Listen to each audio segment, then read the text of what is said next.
Okay, so I wanted to do an overview, hi Hewitt, of the rear high flow AC kit on the NV. I bought this wind meter.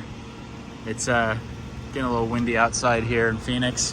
The videos online show you what the readings are without the kit installed. And I forgot to get measurements before the kit was installed.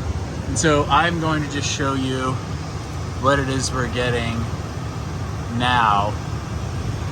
So 6 miles an hour, no problem. On that side, 11 miles an hour. Up front here, we got 7 miles an hour. And on this side, 11.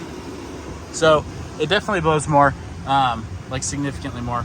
I would say that before that kit was installed, sitting in the seats, I've got 4 kids, they couldn't feel the air on them. And now they absolutely do. It's almost as if the airflow is actually like too much. And let's see back here what we got. Is that like 8, 10? It's almost like the airflow sometimes is too much and it doesn't come out maybe as cold, because I don't know if it's that the air is flowing too quickly by the coils or what, but it definitely blows. Like, it's hard to really describe, but you can feel it for sure. The kids aren't complaining anymore. It definitely works. I think maybe what I should do is go grab a thermometer and see if I can't get a temperature reading out of the vent once it cools off. Keep in mind it was 107 degrees today. We have a black van and it's been baking. I will say we dynamated the entire van, which definitely helped. We did a sound system. That was the primary reason for dynamating, but also the temperature benefits of dynamating were great.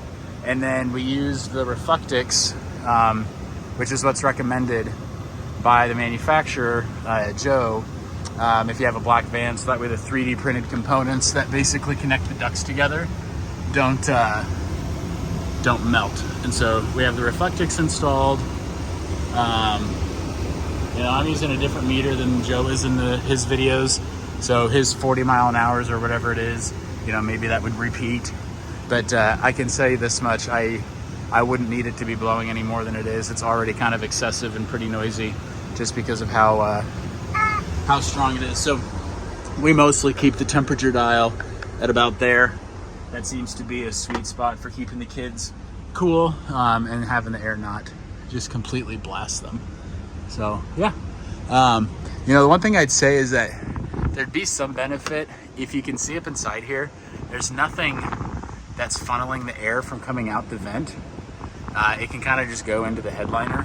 I'd love to see a setup whereby you pull your vent down and then have some sort of ductwork that goes around the single hole that forces all of the air out the vent. That would be a cool thing to get 3D printed. Maybe Joe could make one of those. And yeah, that would be something worth buying. So yeah, just because why not? We also installed cameras. Blind spotting these things is nuts. And so I've got a camera. That's the rear camera. You can toggle this button up here on the dash to go to front. And then when you turn the blinkers on, depending upon left or right, you'll get side cameras. That's a neighborhood kid. And that's been a really nice add-on, along with the aftermarket head unit. So yeah, if you have any questions, leave them down in the comments, and we'll make another video.